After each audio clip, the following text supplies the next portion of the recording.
vídeo novo, finalmente vídeo novo do nosso querido Gamera. Jogos que nem seus criadores queriam. Vamos dar uma sacada? Bora nessa? É nóis. A conferência da Bethesda na E3 de 2018 foi especial. Essa não era só mais uma empresa revelando seus jogos daquele ano. Foi ali que ela anunciou Starfield, que seria lançado só 5 anos depois. Elder Scrolls 6, que talvez ainda saia nessa década. Essa foi a conferência de Fallout Multiplayer, Wolfenstein Co-op, Skyrim Mobile. Não era claro pra gente na época que não era com a gente que a Bethesda tava falando. Em 2018, a sua dona, a ZeniMax, queria se vender. Aquela conferência era então a sua propaganda. Uma mensagem pra todos os interessados que os seus estúdios podiam sim perseguir tendências e produzir jogos lucrativos assim como qualquer outro. E é por isso que a ordem do andar de cima era: criem jogos que mostrem potencial, não necessariamente como um jogo, mas como um produto. E foi daí que o Redfall nasceu.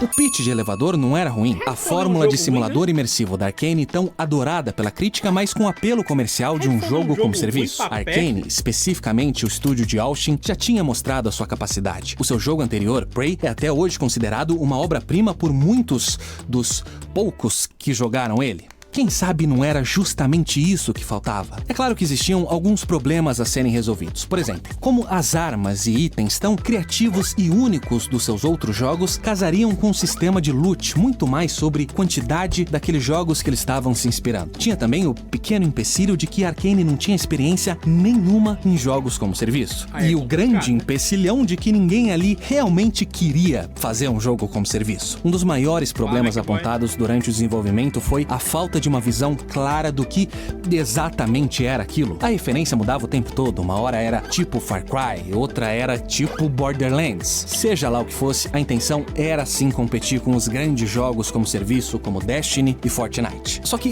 esses estúdios tinham centenas de funcionários com investimento de empresas que estavam em alta. Já o Redfall estava sendo desenvolvido por um time que não chegava nem em 100 pessoas e de uma empresa desesperada para se vender o mais rápido possível. Não era difícil ver o gigante iceberg na frente desse navio. Cerca de 70% dos desenvolvedores que trabalharam em Prey saíram do estúdio durante o desenvolvimento de Redfall. E preencher essas vagas não era nada fácil. O ideal seria contratar gente com experiência em jogos multiplayer, mas é claro que aqueles que se candidataram para trabalhar na Arcane queriam fazer o tipo de jogo que a Arcane era conhecida por fazer: simuladores imersivos single player. O estúdio estava desenvolvendo um jogo que ninguém ali entendia direito, com uma fração dos recursos da competição e ainda por cima sangrando funcionários sem conseguir repor com gente qualificada. Não é nenhuma surpresa o estado deplorável que esse jogo foi lançado. Mas de repente aparece uma luz verde no fim do túnel. Em 2021, a Microsoft compra a ZeniMax junto com todos os seus estúdios por 7,5 bilhões de dólares. A expectativa daqueles dentro da Arcane Austin era não que a Microsoft salvasse o jogo, mas que ela percebesse o desastre iminente e cancelasse o Redfall. Mas não foi bem isso que aconteceu.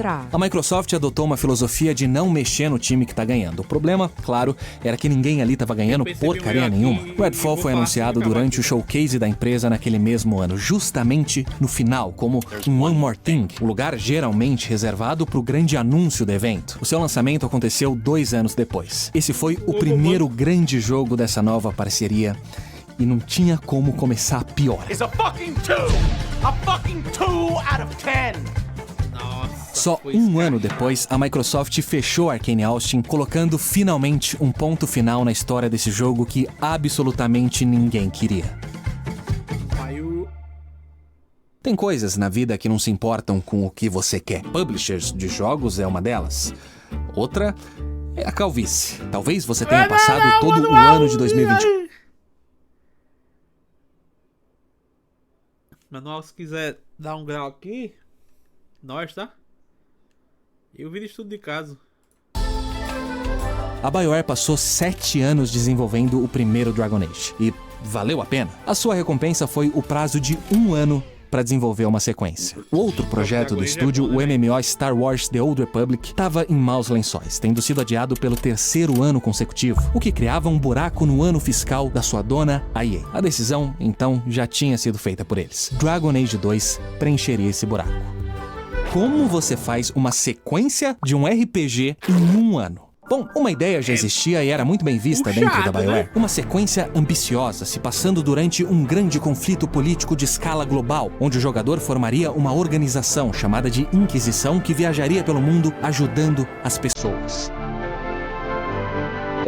Não, esse jogo era impossível de ser feito em um ano. Bota na gaveta. Em vez disso, a ideia realista era a seguinte: Dragon Age 2 se passaria em uma única cidade, com uma área explorável consideravelmente menor que os 4 grandes mapas do primeiro jogo. Não tinha como negar, esse seria um sério downgrade. Mais sacrifícios precisavam ser feitos para alcançar aquele prazo ridículo de um ano. A solução era trabalhar menos, mas de forma mais inteligente. E é por isso que a história do jogo se passaria ao longo de 10 anos, e a cidade de Kirkwall ia se transformando com o tempo. Isso facilitava a vida dos desenvolvedores que podiam reutilizar a grande maioria dos modelos, mas, ao mesmo tempo, continuar adicionando quests e pequenas variações aqui e ali para manter aquele cenário fresco. E o plano deu certo. A BioWare fez milagre. Ninguém percebeu que Dragon Age 2 na verdade se passava na mesma cidade. O jogo foi universalmente adorado e o peão tá girando até hoje.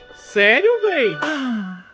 Na realidade, não tem espaço para milagres na indústria de jogos. O curto tempo de desenvolvimento Oxi, meu irmão, ficou que aparente merda é no essa, jogo bicho? final. Na falta de customização de personagens, nas quests secundárias rasas, nas dungeons repetitivas e nas dungeons repetitivas. Era uma sequência de escopo reduzido, e ainda assim, muita coisa teve que ser cortada. No final do jogo, e eu preciso dizer, spoilers, a ideia era que o jogador ia ter que escolher entre 2 personagens, qual das 2 facções se aliar. E o outro personagem seria o grande chefão final do jogo. Mas aí, Plausível, o né? tempo acabou. Então, o grande final desse produto multimilionário foi reescrito da mesma forma que você fazia a sua lição de casa no recreio, de última hora e do jeito que dá. O chefão final de Dragon Age 2 é sempre o mesmo. O outro chefão agora é um chefinho que você enfrenta obrigatoriamente alguns momentos antes, uma batalha que reaproveita aquilo que já tinha sido desenvolvido antes da mudança de planos. E para dar um nó nas coisas, agora se você decidir se aliar com esse personagem, bom,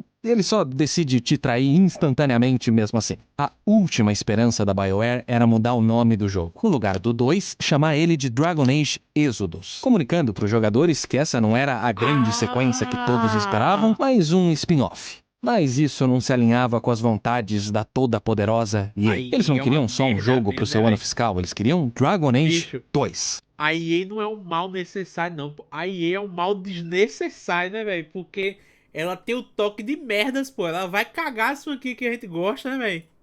Na realidade, a recepção foi Tipo aquilo que se Activision. esperava. A boa notícia é que a BioWare agradou a sua dona e pôde eventualmente fazer aquela sequência que eles realmente queriam fazer. Já Dragon Age 2 provavelmente vai sempre ser lembrado como o patinho feio da família. Eu vou E jogar o eu Dragon acho Age, que isso é véi. justo. A BioWare passou 7 todos, anos vou jogar desenvolvendo o os primeiro que a galera Dragon Age gosta, e só pela 16 experiência. meses no segundo. Isso simplesmente não é o suficiente para fazer um RPG, mas como muitos daqueles que trabalharam no jogo hoje refletem sobre o absurdo das condições que ele foi desenvolvido, só o fato de Dragon Age 2 ter visto a luz do dia tem que ser algum tipo de milagre. Que massa, velho. Achei massa. Olha, na moral, eu vou ser muito franco. Eu amo os vídeos do Gamela, velho. Eu gosto muito mesmo. Por que tu não segue ele então? É porque no outro canal eu sigo. Esse aqui é o Discord, gente. O canal que eu uso pra ver as coisas é esse aqui do Ibura. Enfim.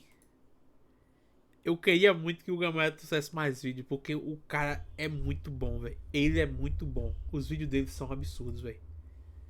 Titanfall é um jogo que eu sempre quis jogar, que eu olhava e espumava querendo jogar.